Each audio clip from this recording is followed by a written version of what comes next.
Здравейте! Добре дошли в това видео, което обяснява основните аспекти на програмата за възстановяване на публичния сектор. Това е подготвено и се представя от моя колега Иван Снектар. Иван е старши вице-президент на ICC Украйна по въпросите на възстановяването на Украйна, ICC Украйна. Той ще обясни какво обхваща програмата и нейния обхват, който се разширява с всеки изминал ден.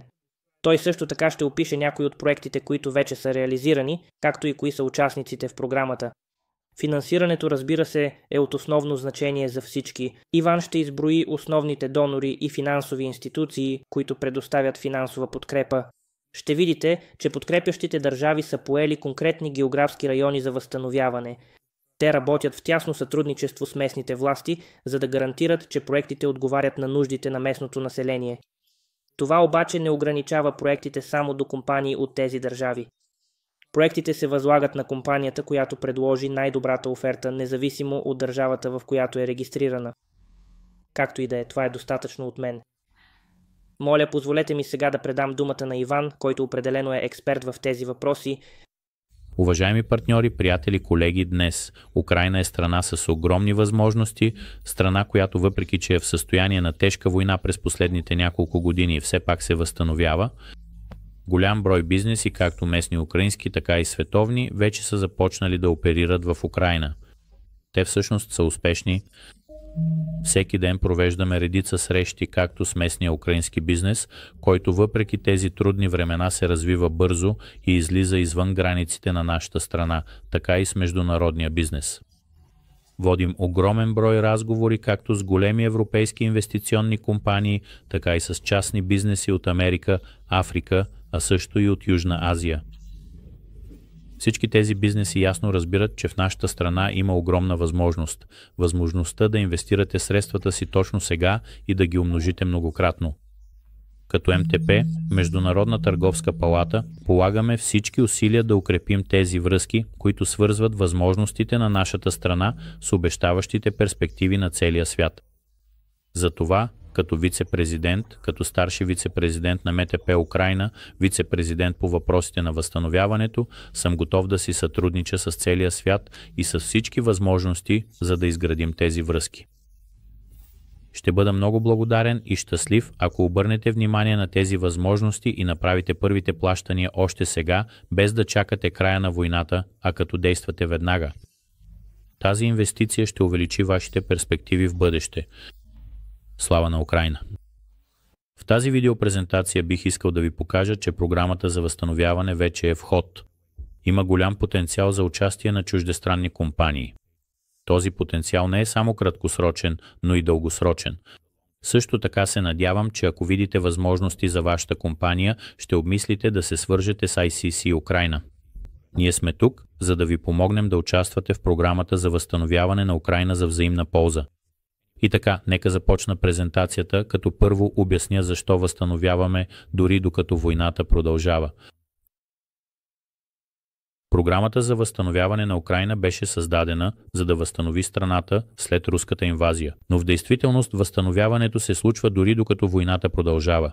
Когато домовете и критичната инфраструктура са разрушени, хората не могат да чакат боевете да спрат, за да имат подслон, отопление и електричество. Затова непосредственият фокус е върху ключови области – инфраструктура, енергетика и жилища. Но възстановяването не е само въпрос на поправяне на загубеното. Става дума за това да се строи по-умно, по-здраво и по-устойчиво за бъдещето.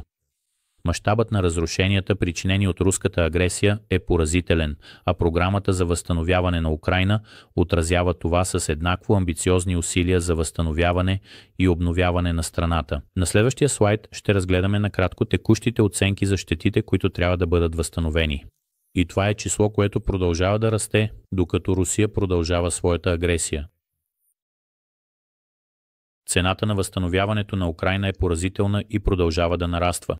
В момента официалната оценка възлиза на 408,6 милиарда щатски долара за следващото десетилетие. Това е увеличение спрямо 411 милиарда щатски долара само преди година, скок от десетки проценти. Премиерът Денис Шмигал нарече това най-голямото усилие за възстановяване след Втората световна война, като загубите вече са в стотици милиарди долари. А тъй като войната все още продължава, тези числа ще продължат да нарастват, докато се оценяват нови щети и плановете за възстановяване се разширяват. Тези числа са толкова големи, откъде изобщо започва планирането? Ще видим какво всъщност се прави. Програмата Възстанови Украйна не е просто план. Тя вече се осъществява. Проекти за възстановяване се стартират и завършват в цялата страна. Към 2024 година са отпуснати средства за 151 проекта в региони като Виница, Днипро, Киев, Миколаев, Одеса, Харков и много други. Това не са просто числа. Те представляват реално въздействие. Училища, болници, жилища, отоплителни и водоснабдителни системи се възстановяват там, където са най-необходими и напредъкът е видим. Само през 2024 година Украйна вече е възстановила пречиствателна станция за вода в Буча, 2 училища в област Виница, детско инфекциозно отделение в Житомир и нова канализационна система в Жемичилна. Това е доказателство, че програмата И възстанови Украйна не е само на хартия. Тя носи реални резултати още сега. На този етап мисля, че е полезно да видим как се прилага програмата и как се управляват проектите. Програмата Я възстанови Украйна е създадена да работи директно с местните власти, тези на място, които ръководят възстановяването на своите общности. Местните власти, селски, градски и общински съвети могат да кандидатстват за финансиране за възстановяване на критична инфраструктура. Процесът е опростен чрез електронната платформа Dream. Общностите могат да подават проектни предложения само с няколко клика, а системата автоматизира процеса на подбор. Тя също така предоставя актуална информация в реално време за наличните източници на финансиране, което улеснява местните власти да се ориентират в процеса и да получат необходимата подкрепа. Въпреки това, по съображения за сигурност, проекти не могат да се стартират във временно окупирани територии или в райони с активни военни действия. Заявления се приемат само от региони под украински контрол, където възстановяването може да се извършва безопасно. Има и ключови изисквания. Общностите трябва да съфинансират част от проекта, обикновено около 20 до 23%, и да отговарят на критерии като наличие на необходимата проектна документация и осигуряване на поддръжка на обекта след възстановяването. Накратко, програмата не е само за възстановяване, тя цели да даде възможност на общностите сами да поемат отговорност за своето възстановяване с подкрепата и ресурсите, от които се нуждаят, за да го осъществят. Мисля, че ще бъде полезно да разгледаме примери за някои реални проекти. Какво постига Rebuild Ukraine? Програмата Rebuild Ukraine постига реален напредък с широк спектър от проекти, които вече са в ход, възстановявайки жилища, училища, болници и жизнено важна инфраструктура в цялата страна. Образованието е приоритет. В област Виница са построени 2 модерни училища, които осигуряват на децата безопасно и удобно място за продължаване на обучението. Възстановяват се и медицински заведения. Детското отделение по инфекциозни болести в болница в Житомирска област отново функционира, подобрявайки достъпа до жизнено важна здравна грижа. Чистата вода и санитарията са от съществено значение за ежедневието. В Буча е пусната нова станция за пречистване на вода, а в Жмеринка, Виницка област, е изградена напорна канализационна система с дължина 264 км, която осигурява надежно водоснабдяване и санитария за десетки хиляди хора. И работата не спира до тук. Програмата финансира социални жилища за вътрешно разселени лица, модернизира болници, санира и ремонтира училища и детски градини, както и възстановява отоплителни и електрически мрежи. Тези проекти са повече от просто строителство. Те са свързани с възстановяването на човешки съдби и осигуряването на основни услуги за общностите, от които се нуждаят, за да се възстановят и просперират. Възстановяването на Украйна е огромно начинание и не би било възможно без международна подкрепа. Много световни партньори се включват, за да помогнат с финансирането на възстановяването, от правителства до финансови институции и частни дарители. На следващия слайд ще видим кои са тези приятели и какво предоставят те. Ето списък с някои от нашите приятели. Европейския съюз е един от най-големите дарители. От началото на пълномащабното нахлуване ПСТС и неговите държави членки са предоставили около 50 милиарда евро помощ, включително макрофинансова подкрепа, хуманитарна помощ и средства за възстановяване. И ангажиментът продължава.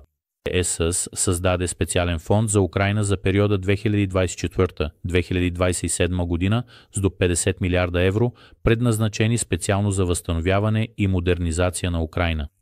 Съединените щати също са ключов партньор и се надяваме да останат такива. Американското правителство вече е отпуснало 1,4 милиарда щатски долара за проекти по възстановяването, както и гаранции за заеми чрез Световната банка. Тези средства се насочват към ключова инфраструктура, енергетика, транспорт, разминиране и жилища, като гарантират, че Украйна може да продължи да функционира въпреки опустошенията. САЩ също работят с съюзници за разширяване на така наречения план Маршал за Украйна, за да подкрепят допълнително възстановяването. Европейската инвестиционна банка, финансовият инструмент на ЕСШКЕС, предоставя дългосрочни заеми с ниска лихва под гаранциите на ЕСТОШЧИС. Програмата БТК Възстановяване на Украйна всъщност започна с подкрепата на ЕИБ още през 2020 година с първоначален заем от 340 милиона евро. От тогава насам, допълнително финансиране от над 200 милиона евро е насочено към 151 общински проекта, включително училища, болници и жилища. Още 55 милиона евро са одобрени за социална инфраструктура в края на 2024 година. Европейската банка за възстановяване и развитие се фокусира върху икономическото възстановяване, растежа на частния сектор и инфраструктурата. От 2022 година насам тя е мобилизирала над 3 милиарда евро инвестиции за Украйна, като има планове за още в следващите години. Тя е най-големият институционален инвеститор в Украйна, финансирайки проекти като възстановяване на железопътната инфраструктура, развитие на енергетиката и подкрепа за бизнеса с цел дългосрочна икономическа стабилност. Световната банка играе ключова роля в координирането на международните средства за възстановяване. Тя ръководи оценките на щетите и работи с Украйна и ПЕБС за определяне на приоритетите. Чрез различните си фондове вече е предоставила няколко милиарда долара спешна помощ, включително 1,75 милиарда щатски долара, обявени през юни 2023 година за енергетика, транспорт, жилища и социални услуги. И това не е всичко. Страните от Г7 и други световни партньори, включително Канада, Япония, Обединеното кралство, Швеция и Швейцария също допринасят. Обединеното кралство гарантира заеми на стойност 3 милиарда щатски долара. Япония финансира здравеопазването и разминирането, а Канада е създала специална сметка за прехвърляне на конфискувани руски активи към Украйна. Дори благотворителните инициативи оказват влияние. Платформата United24 е събрала стотици милиони долари дарения от хора по целия свят, доказвайки, че възстановяването на Украйна е наистина глобално усилие. До сега тези обединени усилия са помогнали да се натрупат първите 110 милиарда гривни за възстановяване, а само през 2023 година Украйна е получила около 17 милиарда щатски долара за приоритетни проекти по възстановяването. Това е безпрецедентно сътрудничество. Правителства, финансови институции и частни дарители работят заедно, за да помогнат на Украйна да се издигне от разрушенията и да изгради по-силно, по-устойчиво бъдеще. Но не става дума само за пари. Успешното възстановяване не се свежда само до финансиране. Става въпрос и за премахване на пречките, които могат да забавят процеса. Затова Украйна предприе сериозни стъпки, за да осигури безпроблемни финансови транзакции за проектите по възстановяване. За да подчертая колко широка е международната ни подкрепа, следващият слайд ще покаже страните, които са се ангажирали да подкрепят възстановяването на Украйна. Областите, които са признати за най-нуждаещи се от подкрепа, са показани на тази карта в светлосиньо. За да се осигури координиран подход към инфраструктурните проекти, на тези страни са разпределени конкретни райони. Това позволява на чуждестранните дарители да координират директно с местните власти. Точно как работи това ще видите, когато изгледате видеото, което обяснява как функционира платформата Dream. Все пак трябва да се отбележи, че според украинските правила за търгове, проектите са отворени за всички, независимо от страната им на произход. Ще изчакам няколко секунди преди да премина към следващия слайд, за да имате време да видите кои страни са получили кои райони. Една от най-големите тревоги в миналото бяха валутните ограничения, особено когато ставаше въпрос за плащане на чуждестранни изпълнители. Но от май 2024 година Националната банка на Украйна премахна всички валутни ограничения за внос на работи и услуги. Какво означава това на практика? Това означава, че украинските фирми и организации, които водят усилията по възстановяването, вече могат свободно да плащат на чуждестранни изпълнители в долари, евро или други валути, без да е необходимо специално разрешение. Преди това временните ограничения правеха международните плащания по-сложни, но тези правила, въведени в началото на пълномащабното нахлуване, вече са премахнати, за да се осигури финансова гъвкавост за усилията по възстановяването. С две думи, разплащанията по международни договори вече могат да се извършват директно в валута, което премахва основна пречка и значително улеснява участието на чуждестранни компании и доставчици във възстановяването на Украйна. Това е решаваща стъпка напред, която гарантира, че бюрокрацията няма да попречи на възстановяването на Украйна. Също така е от съществено значение да има пълна прозрачност по отношение на възлагането на договори. Затова украинското правителство настоява за използването на платформите Dream и Prozoro. Споменах Dream в началото на тази презентация, а за Prozoro ще чуете малко по-късно.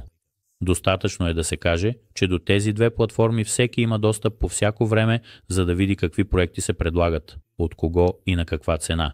Те също така виждат кой печели даден договор. Търговете са отворени както за украински, така и за чуждестранни компании, а процесът на търгуване и оценяване е еднакъв за всички. Почти няма място за корупция.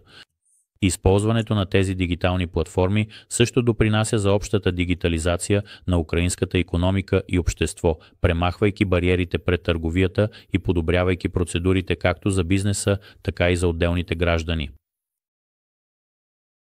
Възстановяването на Украйна не е просто краткосрочно усилие.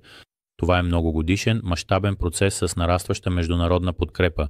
Според Световната банка, изчислената стойност на възстановяването, която в момента е почти 500 милиарда щатски долара, вероятно ще се разпредели поне за едно десетилетие. Това означава, че всяка година Украйна ще се нуждае от значителни инвестиции. Само през 2024 година за приоритетни проекти бяха необходими около 14 до 15 милиарда щатски долара, като тази сума може да продължи да нараства в зависимост от хода на войната и мащаба на разрушенията. Международна координация, обединено усилие. За да се гарантира, че възстановяването е добре организирано и ефективно, световните донори създадоха специален координационен механизъм, известен като финансов Рамштайн, официално наречен многоагенционна платформа за координация на донорите. Чрез тази инициатива правителства и финансови институции работят заедно, за да насочват средства и ресурси ефективно. На големи международни конференции като Лугано 2022, Лондон 2023, Берлин 2024 и Рим 2025, партньорските държави се споразумяват за финансови ангажименти и необходими реформи, които да задвижат възстановяването на Украйна напред. Един от водещите принципи е да се възстанови по-добре от преди. Това означава, че възстановяването не е просто въпрос на възвръщане на загубеното, а на модернизиране на Украйна, изграждане на енергийно ефективни жилища, разширяване на зелената енергия и развитие на дигитална инфраструктура. Всъщност Европейската комисия вече съгласува усилията за възстановяване на Украйна със своята пътна карта за присъединяване към БСЧС. Финансова перспектива. Откъде ще дойдат средствата? Едно от най-големите предизвикателства е осигуряването на необходимите ресурси.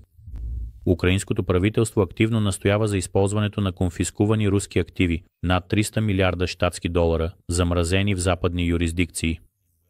Ако тези средства могат да бъдат отключени, те биха могли да изиграят решаваща роля във възстановителните усилия.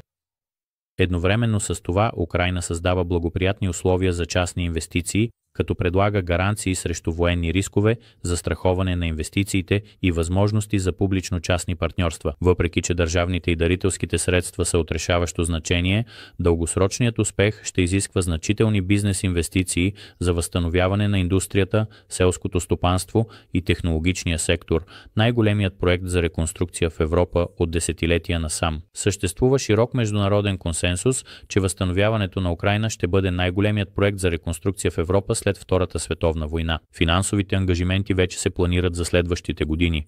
Механизмът на СОИС за Украйна на стойност 50 милиарда евро ще осигури финансиране до 2027 година, а Г7 работи по допълнителни многомилиардни пакети за помощ.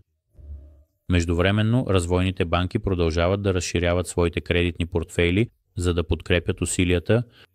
Според правителствените оценки, пикът на възстановяването ще настъпи в първите години след войната, когато ресурсите ще бъдат насочени към масово възстановяване на жилища, инфраструктура и индустрия.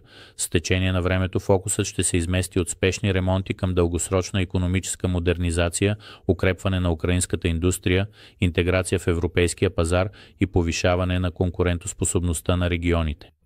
В крайна сметка, Възстанови Украйна е нещо повече от просто възстановяване. Става дума за трансформация. Целта не е само да се възстанови загубеното, а да се създаде по-силна, по-устойчива и по-глобално интегрирана Украйна, полагайки основите за проспериращо бъдеще. Надяваме се, че ще успеем да ви убедим не само в необходимостта от вашето участие в програмата, но и че ще видите светло икономическо бъдеще в партньорството с Украйна, а това бъдеще започва днес. Това е огромно начинание, но изводите всъщност са съвсем прости. Програмата за възстановяване на Украйна е дългосрочна и за да постигне целите си, различни държави, компании и организации ще трябва да работят заедно. Програмата има потенциала да преобрази Украйна към по-добро, така че нещо добро да произлезе от ужаса на руската агресия. Затова поканихме всички да бъдат тук днес, за да обясним възможностите и как можем да работим заедно, за да постигнем тези цели. Надявам се, че успяхме да ви убедим в ползите от участието и съвместната работа с нас. Благодаря ви, че гледахте тази видеопрезентация за програмата за възстановяване на публичния сектор на Украйна. Надявам се, че ви беше интересно и полезно. Ако е така, много ще ни помогнете, ако натиснете бутона за харесване и се абонирате за нашия канал, за да получавате актуализации. Също така, моля, споделете това видео и плейлиста с вашите бизнес контакти. Наистина бихме оценили това.